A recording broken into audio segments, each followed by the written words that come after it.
Hello, everybody, and thank you so much for joining us this afternoon. My name is Dr. Jennifer Kent. I'm from the School of Architecture, Design and Planning. I'd like to acknowledge that we're on the land of the Gadigal people and pay my respects to elders past, present and emerging, and particularly acknowledge that this land is unceded. So today we're talking about public health. In the session in public health, we all know prevention is definitely better than cure, so why are our cities not funded to support people to have better health? We've brought together or curated a panel of four who I think are some of the leading experts in this space, definitely in Australia, if not around the world. The panel session is going to be chaired by Dr. Patrick Harris. Patrick Harris is a Senior Research Fellow, Acting Director at the Centre for Health Equity Training, Research and Evaluation. That's a very long title. He's an applied public health social scientist who is interested in complex real-world policy issues, co-located at the University of New South Wales and South Western Sydney Local Health District. His interest is specifically in addressing health equity through public policy, specialising in the intersections of health and equity with infrastructure and urban planning. He recently published a book, Illuminating Policy for Health, Insights from a Decade of Researching Urban and Regional Planning, which was published with Palgrave Macmillan. I'll now hand over to Patrick for the session.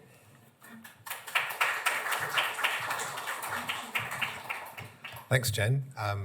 It's great to see everybody here. Oh my word, Peter Phibbs. Hello, Peter Phibbs. I had no idea this was going to be such a busy session, so that's great. I also feel like a bit of a blow-in because I'm at UNSW and it's always difficult to be on Sydney Uni land. But I was here when I did most of the...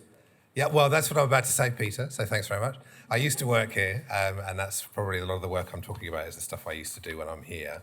So I am going to do a bit of an introductory presentation. And then I'm going to hand over to the panel, each of them in turn, and then we're going to open up for questions. I have got quite a few really interesting questions from the floor, and then we're going to open to the floor for more questions, and then we're going to end with a big final question for everyone on the panel. I'll introduce the panel members as they come on. I'll do a little bit of introduction in a second, but just to orient the session. So I've been working in health and urban planning for a long time now, and I've written a lot of stuff about a lot of work about urban planning and health. I'm not supposed to be spruiking myself, but I thought I'd just show you my book. That I did actually. I looked this morning. I thought I hope I thanked the Henry Halloran Trust in the book, and I did. Right at the first page. So I'm talking a lot of stuff is from my book, but you can read the book and download that if you want to know more about me. The rest of the session's really about the panelists. But so thinking about what people are going to talk about very quickly, Melanie is going to talk about data, and I found an interesting slide about what data could look like, data and livability, essentially from her work. And then we've got Estelle, who is going to talk about questioning kind of the urban planning and design paradigm from a gender equity and time perspective, which is going to be great. And then we've got Fran, who's a very experienced researcher who's going to be talking about the policy angle and the power angle on what we're talking about, and thinking towards solutions too, which is where I think I'd like the session to go, although these things are very big institutional questions, as you'll come to see, so solutions can be harder to come by than we do immediately. But so to start off with, I'm going to do a quick history of public health. What is this, please? It's a pump. What pump? What exact pump is it? It's interesting. How many people here are from public health or think they're from public health? Okay. How many people are from planning? Okay. So we've got actually probably more public health people. Public health people should know what this is. This is the Broad Street pump. Sorry, my panel's not allowed to talk. Yeah, you are. You can answer questions. Now, I did a bit of research onto this, and it's quite important in terms of, this is sort of the mecca of epidemiology for public health people, because it's the point at which public health really began as a discipline, but also historically it actually demonstrates the core connections between the disciplines of planning and public health really well. So this pump was in, I think it's Broad Street in 1856 or something, this was the pump that was the problem with the cholera epidemic at the time. And the cause of the pump was on top of a well, but the houses had been allowed to move closer to the pump, and the houses had cesspits underneath them, and people were cleaning their nappies apparently, and that bled into the pool from which the pump was being taken, and that's produced the cholera epidemic, right? And this guy, John Snow, and I would say he did this qualitatively before he did his epidemiological work, everybody, he actually then persuaded the authorities at the time to remove the handle of the pump, which reduced the epidemic to a point, and then as soon as the epidemic was reduced to a manageable point, they put the handle back on. And what's really interesting about it too, so it shows how difficult it is to get that work done, but also I didn't realise, but 3 years ago, this was moved for a new development in London. So it's been moved along. So it's a long story. But essentially he became the start of the public health revolution, and that included planning alongside it. So this is where we are today.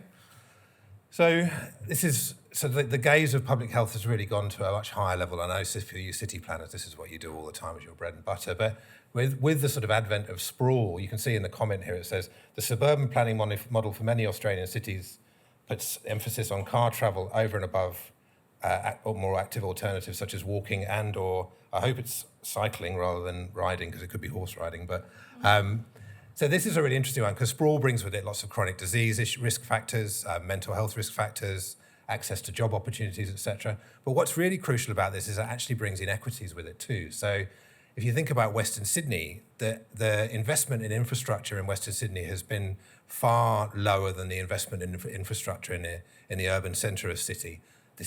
And then that brings with it a bad image of planning, etc., etc. And at the same time, we are faced with a massive crisis in terms of climate change. So this is floods. And I know Sydney Uni is leading lots of work on heat and health, and that's another problem from a climate change perspective.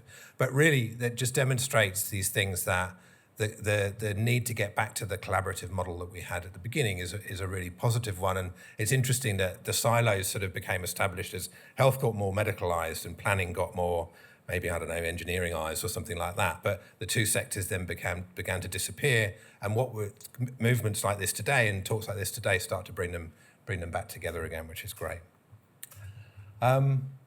So I just wanted to do a quick thing from my research, because when I was thinking about the presentations, this does matter, and it matters a lot in terms of where we're going with thinking about the intersections between the two sectors. So this is when we were, Fran, Jen and I, and Peter Phibbs was involved a little bit. We did a lot of work looking at planning policies and also interviewing planning experts and also public health experts over sort of the last decade. And really the sort of essential finding when I wrote my book came from this person, Pierre, who does a lot of really interesting work on urban governance. But what I found was people were talking with value positions that were disciplinary based. And what Pierre's hypothesis says is that these disciplinary positions about where you come from and what you want to achieve actually structure the policy environment in which you work or are allowed to be in part of, and that then influences governance, and it also influences the power of decision making, right? So what we found in our work, which is in the book, is that a lot of the planners and planning documents we looked at were really talking from this pro-growth position, which was about, you don't have to go into too much detail about this, but it's really about positioning the city as a growth model at all costs, right? Whereas public health people are actually coming at the idea of planning from a justice perspective, an equity perspective. And what Pierre would say is that these things don't really meet together. And that's not actually true, but I think in a policy environment, unless it's really looked for, you can lock out the equity voice from the policy voice because of this lack of power that people have in planning. It's interesting, actually, I got a quote from Pierre, which when I looked into this, I thought this is it makes sense, but it's also a little bit value specific. And Pierre, when he actually talks about the welfare column in his chapter, calls it anti-capitalistic and needy for private investment, but the least geared for attracting such investment. So you can see that Pierre himself has put on a normative position about what planning should achieve that then makes it difficult for the welfare column to get into that discussion. So think about that when people are presenting today, I think, because I'll inform some of your questions. And then this is from a colleague of mine. This is one of these systems maps. Everyone goes, yeah. So a colleague of mine, Helen Pineo, who's an excellent researcher, she's now at Washington State, but I think did this at UCL. This is a chapter in Nature she produced in 2020. And what her focus is, a bit like Melanie's going to talk about, which is urban indicators. But she quite cleverly, as you go right along this figure, you can see that it's not, that Melanie was saying, it's not Melanie, Melanie may say this, but Helen was writing this, that it's not just about the indicators, it's about how the indicators are used in practice, but more than that, how they're adopted institutionally to actually make the institution change and start thinking about the connections back to those indicators. So, and you'll see that, I think, in the talks that we've got today. So that's enough from me. I just wanted to start with introducing Melanie. Would you like to come up to the Okay, so Melanie is from, I don't know whether you capture this from here or here, So Melanie is the director of the Australian Urban Observatory at RMIT University.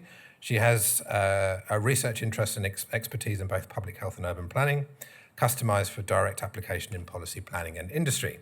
It's been developed through long-standing interest and knowledge in the development of social, economic and environmental indicators, individual and community well-being derived from complex research investigating the connection between the social determinants of health, public health outcomes and urban planning and design. And she's got a passion, dedication and reputation for the translation of this research into practice, which I know because we've been trying to work together for the last couple of years very closely.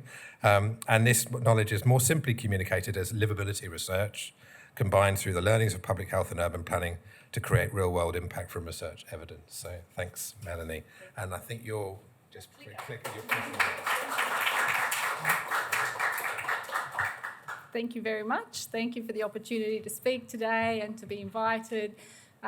Big shout out to Jennifer Kent. Thanks, Jen, for inviting me to be able to speak. And Nicole, congratulations on an amazing event. So thank you, Patrick, for the introduction. So we've been told we have 4 minutes, so I'm being really short. I have 3 slides to talk to you over today. The first one, I'm going to talk about, well, why? Okay, what gets me up in the morning? We all need a reason to get up, and to me, it's actually the photos on the, I have to think, I've got a left-right dyslexia, on the right-hand side. And I was really reminded of this today, even though it's Right to Work Day, and hats off again to Estelle for writing here as well. I was in a plane, and whenever I'm in a plane, I'm looking down at this. I'm looking at the cities and how we create them. And this is not new. This is not new knowledge. We look at it. I'm not that old, but in my time, we keep on making this same mistake, time and time again. We look at all the houses. We take a paddock, we dig it up, we put in roads first because they are the mainstay of urban development and the most important thing for cars to travel on because they're more important than people. And then we put houses in, and then maybe we don't even have it in these pictures. Oh yes, there's an oval. That's our public open space, and this is the way that we plan our places. We don't have any way to get around other than a car. We don't have any destinations to actually move around to. We don't think about how we're creating mental health, physical health in our cities, but we just keep continuing making this same mistake.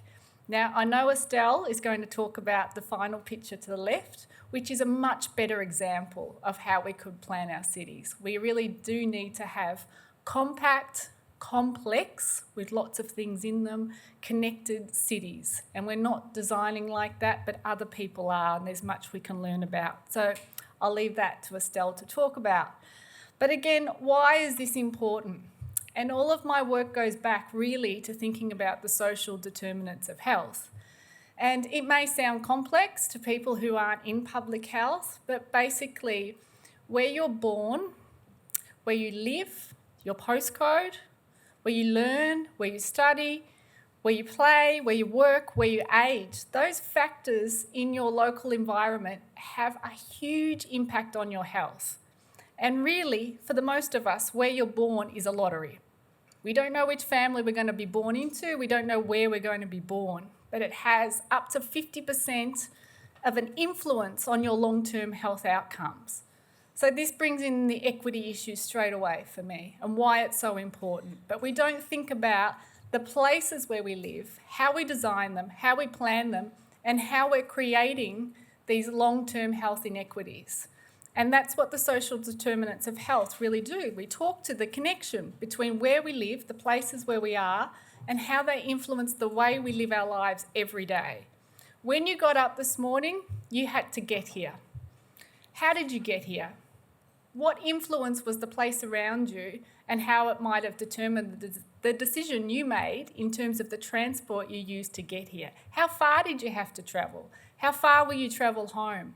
How will it influence the relationships you have with people, you have with the people around you, with the community you connect to, what you do at the end of the day? Like, these are huge things that we just don't think about every day. So this is really what the social determinants of health talk to and how it connects to your place. So we don't like to talk about social determinants of health and urban planning all the time. So how did we kind of change this conversation? We turn it into a conversation about livability. And you can see on the screen here what we actually did over a decade ago now, where we sat down and thought, what is livability? At that time, Melbourne was the most livable city for year on year, but we knew it had problems. We knew there were factors that need to be changed. So we came up with this extensive definition. But the beauty of livability is it's actually talking about the social determinants of health meet urban planning. How do we design cities for health? We're not doing that. But we know if we start thinking about all these factors, we could change that. So we really need to have conversations that advocate for more livable places. And anyone can understand that. You can talk to your sister, your grandmother, your brother, your uncle, your grandparents. Anyone can talk about this conversation. Even little kids get the concept of livability. So it's a really nice way to open up, take away this academic hoo-ha, kind of hiding behind our words, and making it a really easy conversation to have. It's also really useful in terms of policy settings, because so many of the different government settings are actually talking about creating livable places. Okay, well, let's put our money where our mouth is. And the easiest way that we're able to do that was actually put into the development of the Australian Urban Observatory, which is a digital livability planning platform. So let's not just talk about it, but let's measure it. Let's quantify it. Now, I'm not all about data, but I am about evidence. But we have to make evidence accessible, we have to make it easy to use, and that's why we were able to create this portal, and we're actually working with policymakers. We're working with local government, state government, federal government, to actually get them to think about what are they doing and how is that influencing what they're doing in the future. And I'll stop there. How's that? Thank you.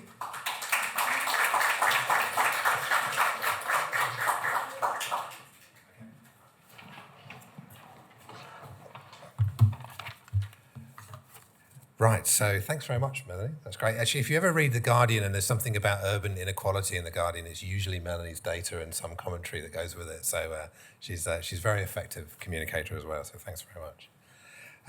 So our next speaker I know less well than the other two, but Estelle Gretsch is an urban planner passionate about improving social equity in cities and doesn't like a long introduction. With experience in local government and councilling, and as a senior advisor in the New South Wales government, she now leads planning and housing policy at the Committee for Sydney. I'll leave it with that. Okay. Thanks, Estelle.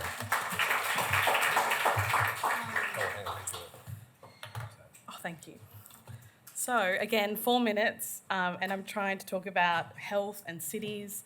And I sort of wanted to put a provocation out there, which is, what does gender and time have to do with it?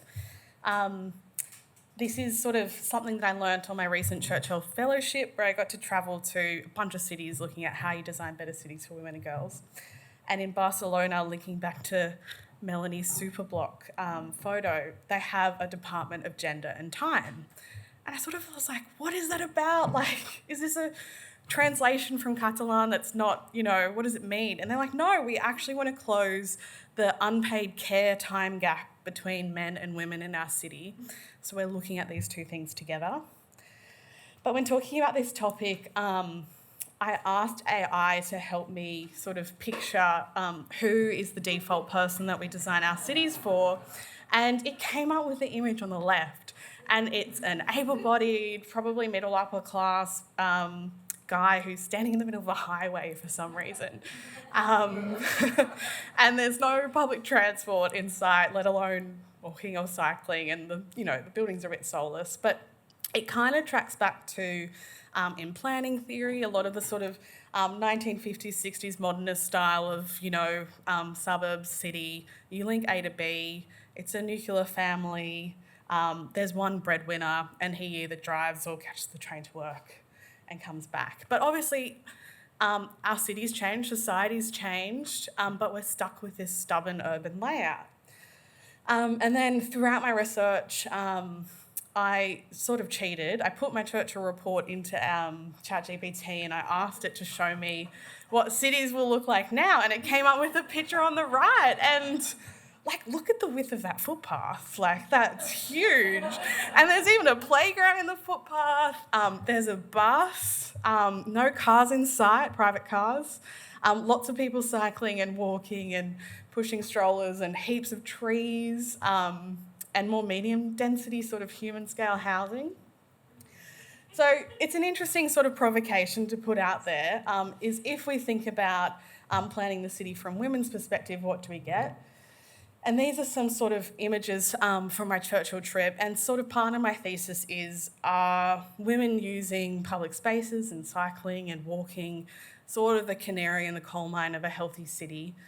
The picture in the middle, I think, is a super interesting case study, because Paris, over the last 5 years, has completely transformed into a cycling city. We have this thing in Sydney where it's like, oh, we can't be like the Netherlands, or we can't be like Copenhagen, we'll never be like that. They've always been like that. But I think sort of witnessing in, the last 5 years a city completely transform is super interesting. And like I said, there's young girls cycling with their family. Is that a good indicator of a healthy, safe, connected cycling network? And then photo on the right, Melanie alluded to it earlier. This is a less shiny version of the same super block in Barcelona, but going back to the Department of Gender and Time, they've sort of, this is the hardware approach of super blocks, so closing streets in between, where cars are guests, not the primary thing, and more walking, more cycling, more greening, all healthy things. But they're applying this concept to care. So a concept of super blocks of care. How can we organise care workers within one part of the city so that they're not travelling so far all the time on different stretches? How do we give them more time back as well? And speaking of time, there's some really excellent research by Lyndall Strasden, sorry if I'm pronouncing that wrong, but I think Barcelona opened up my eyes to, that's the super blocks of care that they've set up on the right, the concept of thinking about time and time equity. And I think it's so relevant for health. And recently, Lyndall's research sort of highlighted that there's a exercise gap between men and women as well, especially when the first child is born.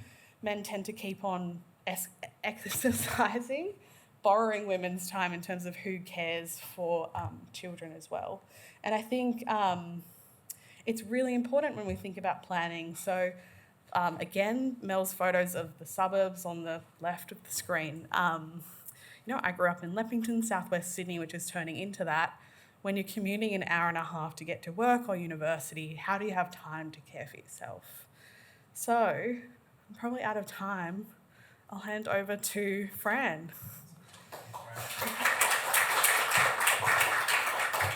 When I saw the slide there, I didn't know you'd produced it from AI, and I was like, "Where's this come from?" Image generation. Yeah, it's great. But we did notice that there were no men in the new city. So yeah, okay. I'll leave that with you. That's okay. But it's not your fault. It's AI's fault. Okay, so maybe not anyone's fault. Maybe it's just a thing that we need to get rid of. Anyway, I won't go there. Okay, so I just want to introduce Fran Baum. Now, Fran Baum and I had a long history of working together, and Fran's the Professor and Order of Australia and Director of the Stretton Health Equity Institute at the University of Adelaide, and she's also an NHMRC Investigator Fellow. Fellow of the Academy of Social Sciences, the Australian Academy of Health and Medical Sciences, and of the Australian Health Promotion Association. She's past National President and life member of the Public Health Association, and she's a long-term People's Health Movement activist. Her books, The New Public Health and Governing for Health, are better than mine, but less focused on urban planning. Anyway, are widely quoted, and she's a general legend in our field. Well, good afternoon, everybody, and I'd like to acknowledge the traditional owners of the land and pay respects to their elders past, present and future. And what I'm going to try and do is talk about how cities are places where power and politics are played out and how those power and politics really shape the city.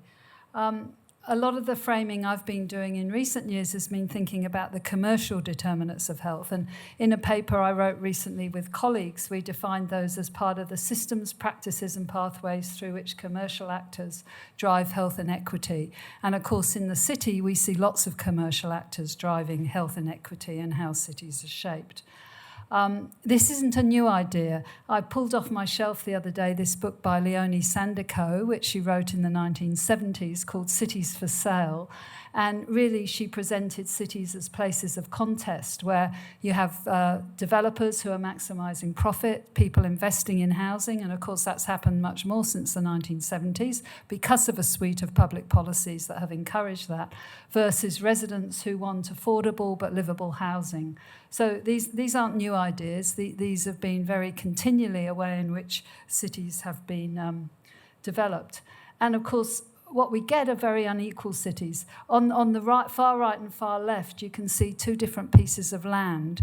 And we looked at sort of open space in Adelaide, but you can see in the leafy green suburbs on the left, the land, the open space was used in a way that residents could really use it, whereas in the northwest, in a much poorer area, the open space really wasn't very attractive or usable. In the middle, you can see a lot of commuting, and if we measure the sort of commute times that people have, they're very unequal in cities, and of course that has a huge impact on well-being. Just a few examples of how equity can play out in a city. So I want to spend the rest of the time just thinking about three solutions and really what's to be done so we can get prevention and well-being at the centre of city planning. The first one is I think we need much more participatory planning with resident action groups and involvements. And I think really the lack of genuine participation really shows the power imbalance. How many people have read The Hitchhiker's Guide to the Galaxy?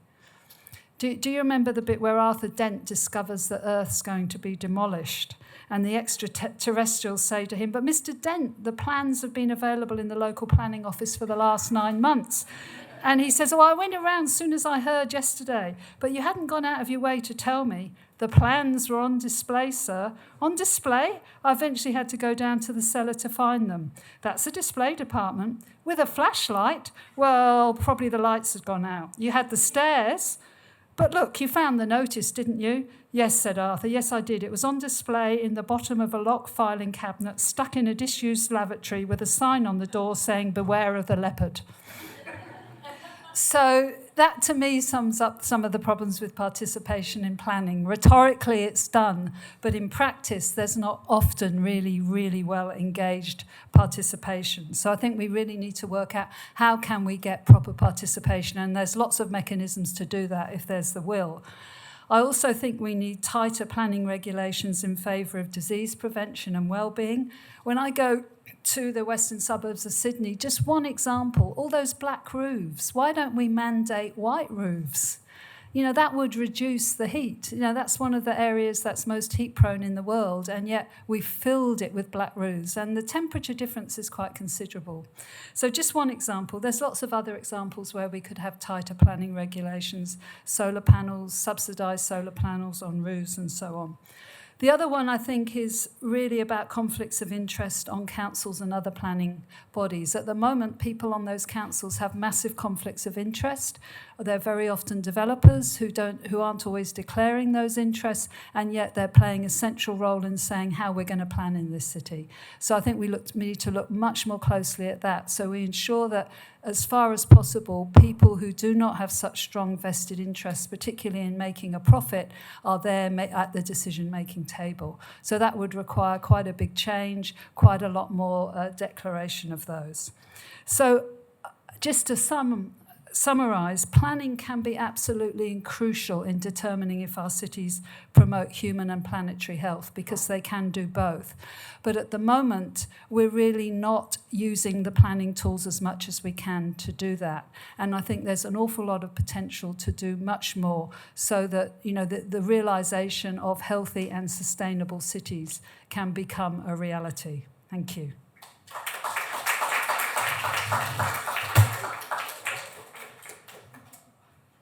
Thanks, Fran.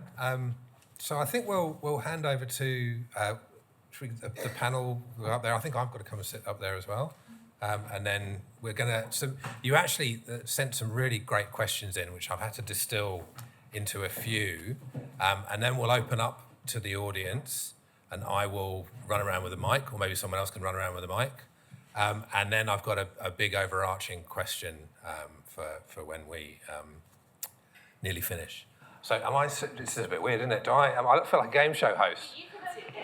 Okay, I'm sitting here, good. Oh, actually, no, I'd like to be a game show host, so I'll just, it's all good. Okay, so the first question I've got is for Estelle. And the question's really about how can we get health at the table when planning cities? I think it's also about how does everyone at the table think that health is important to the job that they do as well. Yeah. Like recently, we had an event with the Secretary of Health, and I sort of asked her this question. I was like, have, you know, the Secretary of Planning or Secretary of Transport reached out and sort of thought about how they could also support you with preventative health measures? And like, are you thinking about it? And she was coming back to the concept of time. She's like, I don't have much time to think about this stuff because I've got, you know, like hospitals overflowing and pandemics and all this sort of stuff, right? So I don't think the onus should be on health practitioners necessarily, but perhaps more on transport planners, engineers, planners, like people who are making the city. There's probably better conversations like this that we could have where we come together. I think it's really interesting, like Mel was talking about, you come from a health background and getting into the planning space, and I'm coming from a planning background. We're sort of meeting in the middle and talking about very similar things with our slides that weren't premeditatedly similar. But yeah, I think that's the answer to the question. But then how do you do that when everyone's time poor? And I think, you know, the pressure at the moment on the Department of Planning to deliver the 1 million homes in 5 years is huge. And there are debates or suggestions like the Productivity Commissioner's thing around cutting corners around health benefits to help deliver housing, which could be catastrophically bad down the track. So it's interesting, just the time pressure that everyone's feeling. Yeah, for sure. And all the deadlines. I don't have an answer, but it's something worth thinking about. Okay. I was actually thinking when you're talking, because Melanie's gone from public health to planning in RMIT. So have you got an answer to the question? What do you think we should do? Well, the one thing that I think is really important to add to Estelle's is, for me, I feel like my role is to try and teach the planners of the future that they probably have more influence on health than I've had, right? As someone who's come from public health. I am a psychologist. I trained at the individual level, but learnt pretty quickly as I became interested in social indicators that I could have a greater impact on the community working at a community level. So for me, I'm trying to let them know that they have this responsibility of health in their hands as planners. So the next generation's a great place to start. Like, if we can't do right now, let's do the future then. Which, to be fair, I think that does happen. Like, when we're talking about with Jen, like, I went to NSW City Planning, but Professor Susan Thompson is a big part of that degree, and she talks about healthy cities a lot. So there is that happening, but maybe we need more of it. Yeah. I need to be. That's great. I need to be careful here, because one of the reasons why I was chairing the session, not doing the talking, is that I get co-funded by health and the university. But one of the things we have set up down in Southwest Sydney, which is a really good model, which does answer this question, is called a Healthy Places Unit, and that is actually working at the interface of councils, state planning, transport, all those places, but funded by health and through health, to start bringing the evidence of population health to bear on it. The challenge is, and this is where I need to be careful, is that even that unit being set up is constantly under pressure to deliver or be seen to be delivering comparable services to, you know, a clinical service or whatever, and that means it's really difficult for them to keep, I guess, traction and support going. But it is a really good model, and they've been in place for 12, 15 years now, so it's a really good model for trying to do that. Fran, I'm going to pick on you next. So this, I think, connects with your current NHMRC fellowship, but the question is, have we seen an increase in disease prevention funding following the COVID-19 pandemic, brackets, with its associated increased burden of NCDs? And if not, why do you think that is? Well, I don't think we have. Typically, about 2 to 3% of the health budget is spent on prevention. You could argue that, you know, a lot of education budget, say, is about prevention, or urban planning budget. And I think what happened was COVID got us a bit interested in public health. People finally knew who epidemiologists were, which they probably didn't before. But it's an ongoing question to me of why we don't have more political will for prevention in every area. If we look at crime prevention, we don't invest in crime prevention. Within the health sector, we don't really invest in stopping people going into hospitals. So across the country, we have ambulance ramping crises. In urban planning, we continue to build what we know are unhealthy suburbs, and they're not looking like your lovely picture. And they're not looking like, you know, the picture you produce, that people spaces where people can meet with other people, which we know is really good for their health. We're not producing spaces with lots of trees, which we know is good for the environment, but also reduce the heat of an urban environment and just make it a more pleasant place to be. So I think I'd love to know if anyone in the audience, what is it about us as humans that mean we won't invest in prevention? You know, that we somehow move away from that. And we're very happy, you know, if a war happens, if a crisis happens, we'll pour millions and millions and millions of dollars into dealing with that. And yet we won't take a small proportion of that to try and prevent a problem. And of course, we're seeing that writ large with climate change right now.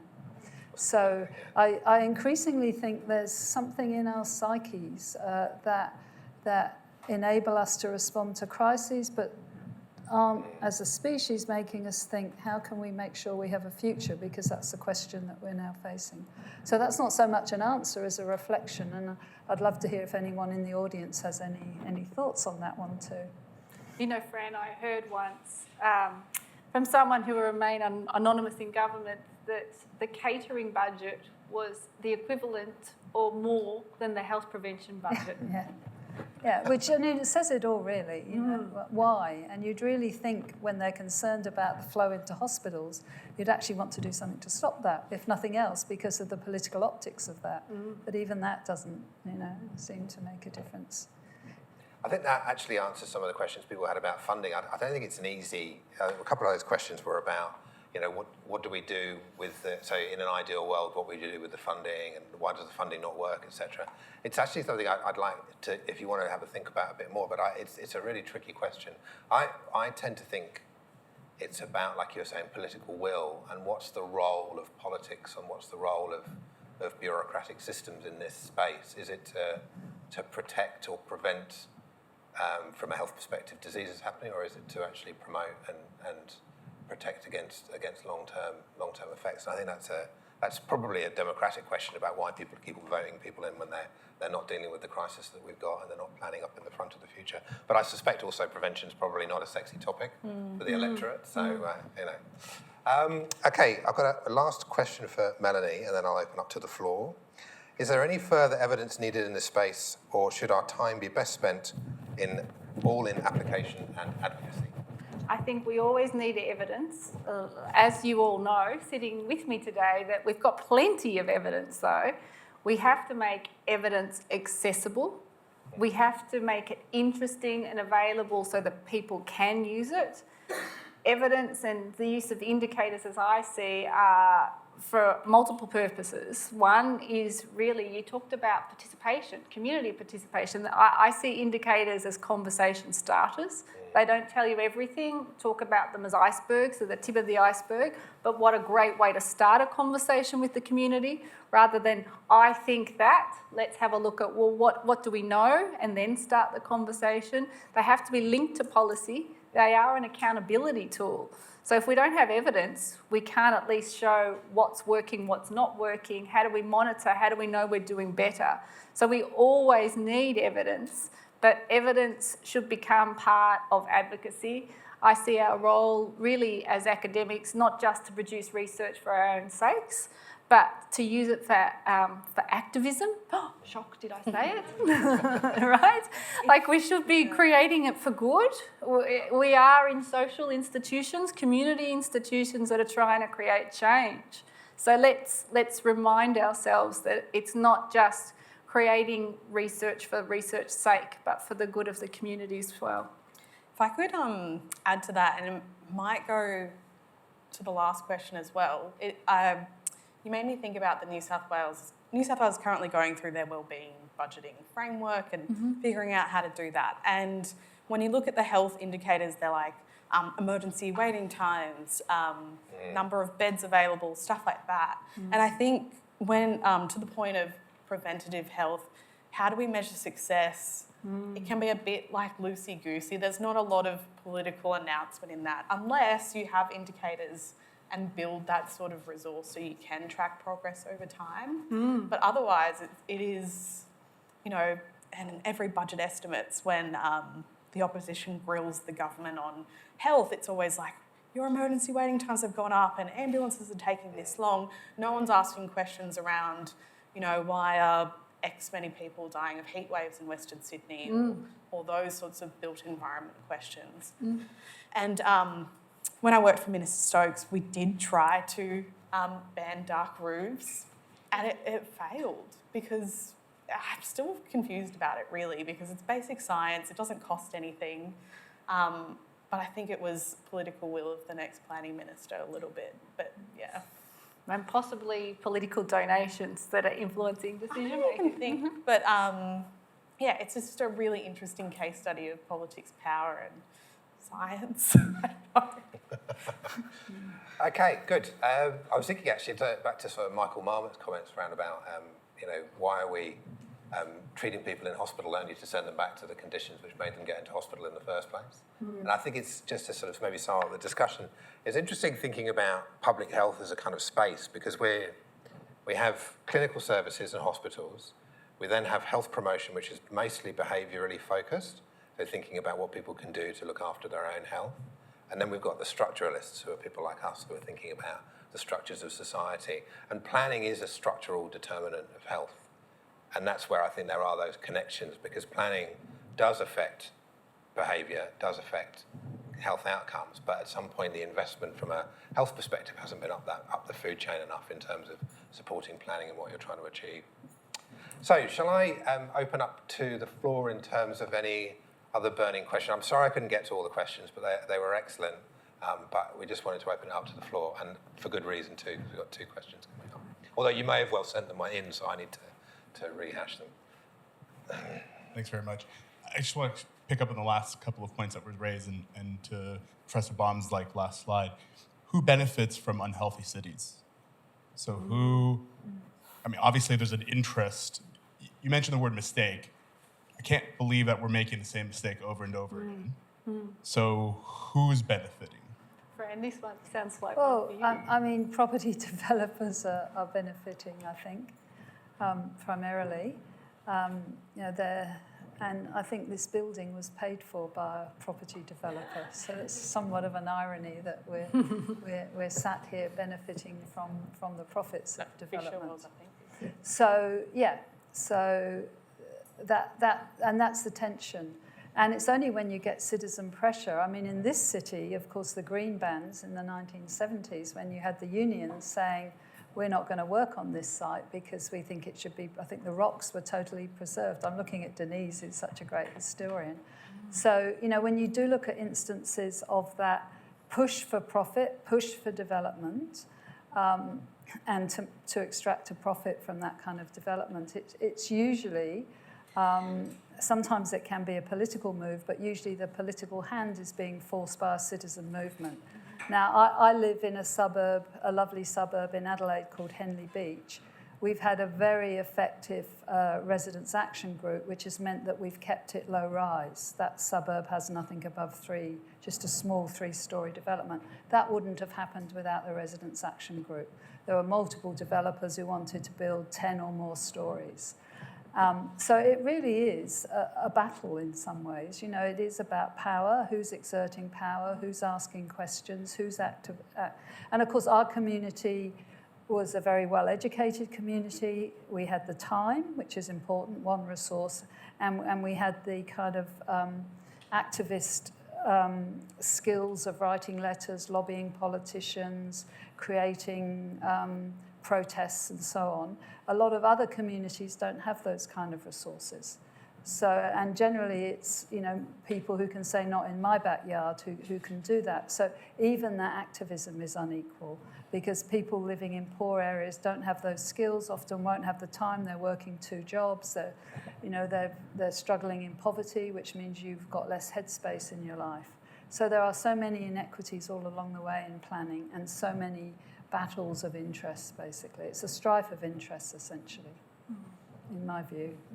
And Leonie Sendeko said all that in that book in the 1970s, and I think when you read that now, it still rings true.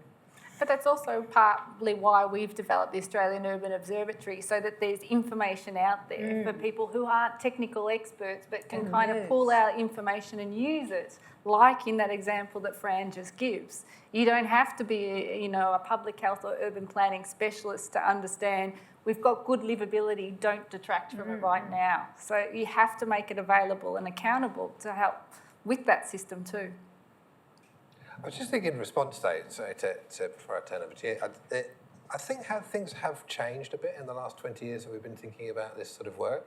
I think there's a more balanced thing that nowadays about cities. There are, yes in my backyard as well as no in my backyard. I think there is more sort of open to better urban design, those kind of things. So I think the evidence has worked. And I guess maybe my response to your question is you've always got to watch out for who wants to benefit from things that aren't evidence-based or working in the direction that's going to improve the lot of everybody. But sometimes we can make progress, but you've always got to be vigilant. Do you want to say anything? Yeah, it's so complex, isn't it? I feel like developers get a bad rap a lot of the time, but there are really good players out there as well. Why is that the case, and that inequality in that dimension as well? Because a lot of the developers I work with, they provide a really good, solid product. They're also quite expensive a lot of the time in terms of the product. And I think, we've had sort of challenging debate at the Community for Sydney over the last couple of weeks around solar requirements in apartments, which we think is really important. But does that make housing more unaffordable? Or would it be unaffordable anyway? And sort of there's that challenge of the role that regulation plays. And I think when thinking about power, I like to think that in a democratic society, if we have more access to resources and information, like all of us, we can make better informed decisions about who we vote for and how that translates to policy. Because at the end of the day, especially in New South Wales, developers can't donate and they've only got one vote as well. So we also have power, and I think it's important that we use it. That's great, thanks. Melanie, you were going to say something? Yeah, I was just going to say the other thing we teach students, when I'm teaching, is health impact assessments. So it's something that's really not used very often in Australia. You don't see it. It's like, I'm sure you've all heard about environmental impact assessments. But what about, skilling people up to sort of think about, well, if we made these decisions, if we did this, what's going to be the health impact in that decision making? New Zealand use it all the time. They're really great at using it. It's even in Victorian legislation for the Health Act, but you just so rarely see it used. Okay, there was a question over here, and then I think there's a question over here, and that may take us to, and one from, that will definitely take us to time, but yeah. Chris. Chris Tandon from University of New South Wales. Melanie, I'd just like to follow up on your comments about educating the next generation of planners. Yeah, from what I can see, we're still teaching our planners, especially our transport engineers and transport planners. We teach them to optimise speed and traffic flow over health. So paradigms from the last century. So how can we transform that, not just in planning schools, but in engineering schools as well? Well, the first thing I have to say is come to RMIT because we can. Sorry, but no. I think it's really, and whether it's at universities or it's in a policy setting, it's this kind of cross-fertilisation, which we might call interdisciplinary research, but it's the ability to talk to somebody who's outsiders of your sphere and develop those collaborations whereby at any university we can start teaching about this. From my perspective, I've always found that planners are more interested in health than health is interested in planning. I don't know why. Maybe it's something in the medical model of we are more special, so we like to think we know more than everyone else. But I find planners are quite receptive to conversation. So I think that the first thing is to build collaboration with someone, who has that public health and planning interest, and to start developing. Like even if we were to teach a little bit, isn't that better than nothing? Even if we started to have some guest lecture of something in a transport planning situation where the students were exposed to those ideas, it might be enough light that sets them on a pathway. Can I also jump in? Because with engineering, it's a very male-dominated field, right? And going back to my sort of provocation around thinking around what would Sydney look like if it was designed by women and girls, I feel like engineering and construction is a super interesting, rich place to look at because we don't have the data in Sydney, so I don't know, but cities that I visit around the world, like Vienna, where they've done gender mainstreaming for a long time, it sort of started from a point where 70% of men were driving, but 70% of women were walking. And so when you think about, how do engineers get around, or like how many are cycling and walking, or how many of them are caring for other people, it's not necessarily a gendered thing to care for someone, but most likely at the moment it's still done by women. So I wonder if that's part of it, but also what do you study when you're studying engineering? Was it your study, Chris, that looked at this?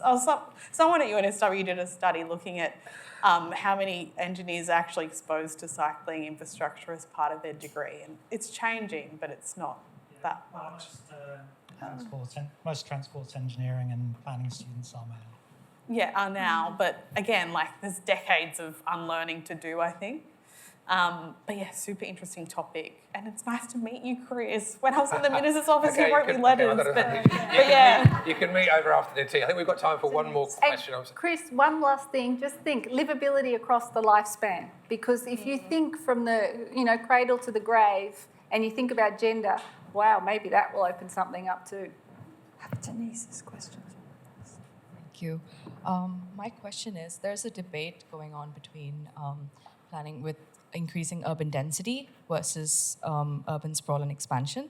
So what is your opinion on either one of those with keeping in mind public health? Well, I think it's kind of a limits to growth question, isn't it? Of how can we keep, because we're now coming up against such tight ecological limits that probably the urban sprawl is going to be much, much more difficult because generally it's using more resources, both for travelling, for heating, a whole lot of reasons. And also, I think it means that poor people will be at the urban fringes, which makes life much more difficult without all the existing facilities. So there's a whole lot of arguments there. And I do think one of the other issues, developers love to build big houses, but we now have, I think we've even outstripped America, haven't we, for the footprint of our houses. I think that's a major issue too, and the cost of heating them and all the other things is incredible. So I personally think urban sprawl is still a health problem. It has been for a while, and I think it continues to be. To add to that, though, I think I'm definitely all for density done well. High density, it's more feasible to provide good infrastructure. There's more people servicing a place, and you can get good transport and get all this stuff. But the stakes are a bit higher. If you don't provide room for this stuff, it gets really expensive and hard to deliver. So all for high density housing, but as long as there's space for good public spaces, decent open space, social infrastructure, etc. And that's when it really works, like Barcelona, which is one of the cities, one of the world's most dense cities, but they're kind of getting creative with their public spaces and provision and trees and that as well. And I agree with both that density is good for health, that's number one, right? But what we tend to see in Australia, it's kind of like the extreme. It's like, well, all or nothing and nothing in between. So we do need creativity. Like, look at those photos I put up. Like, we all showed those sort of photos. It's just so depressing to think that we can't think a little bit more creatively on it. But mid-rise, like, it doesn't have to be 20 stories to work. And what you tend to see, and part of why we need intersectoral work, is that then we go, right, we're going to work on housing. Right, get housing, high density, but we forgot, but people need someone to go to school. Oh, where are they going to exercise? Oh, I can't get into a GP. You know, it's like that disconnect. It can't be all or nothing. It cannot be one sector or another. It is a picture of livability. And if we think about it as a complex urban system and we start thinking like that, then we're going to see change. But at the moment, it seems to be this thing, are you for or are you against? So let's think about how we can do it better. Okay, there was one more question. Okay, I think we've got time. I'm going to start getting shout out in a minute because we need to move on for the next session, so I'm under strict time. My question's about the size of houses. We've seen a big increase in the houses being much bigger, with media rooms and private swimming pools and what you could almost call an interpretation of private urbanism. And this has lots of disadvantages, it seems to me. So how do we, as planners and public health advocates, respond to this giantism? Giantism. Okay. I don't have the answer to that one, unfortunately. Do you? I haven't. It's something I've been thinking about a lot because, like I said, I grew up in Leppington. It's turning into like your sort of photo with like huge houses on tiny lots. And I asked, why is this happening? So I spoke to the developer and people I know who live there. And it's because they're buying homes not for their needs, but for the next person that's going to buy the house. And I think it actually links back to the way that we build wealth in Australia, which is via land. And we're supported by things like capital gains tax and negative gearing tax concessions that promote investment in housing as a way to build wealth. So therefore, we're not designing homes that meet our needs anymore, but what we can sell for the highest value when we're finished with it. That's my theory. And maybe it goes back to Fran's point about regulations and standards and those kind of things. Yeah, it does. And I mean, it is partly that because, you know, the family home's not part of calculations for wealth and that. But I think you are right. It's also about a privatisation. You know, we used to go to the public pool, the cinema. Now you have all that in the house. And you know, I think also, you know, there has been a push from developers to push big houses too because you make more money out of them. But maybe also because there is no public swimming pool and there is no place where you can do this. So you're kind of like, I'm going to live there, I'm going to build it all in my kingdom and ignore the rest of the community and rely on myself. But they're interactive factors. Yes, they are. Depressing way to end. Okay, so we've got 1 minute left. Thank you very much for coming. It's great we had a full session. Thank you very much for the Henry Halloran Trust for inviting everybody here, and I'm great to be involved again with the Trust. And thank you, Nicole, and thank you, Jen, for being the force majeure behind this session, which was great. And we've got afternoon tea in a minute, and then there is a special film called The Housing Question, screening of The Housing Question, followed by a housing debate, thinking about the market meets reality. Okay, thanks very much. And thanks, panel.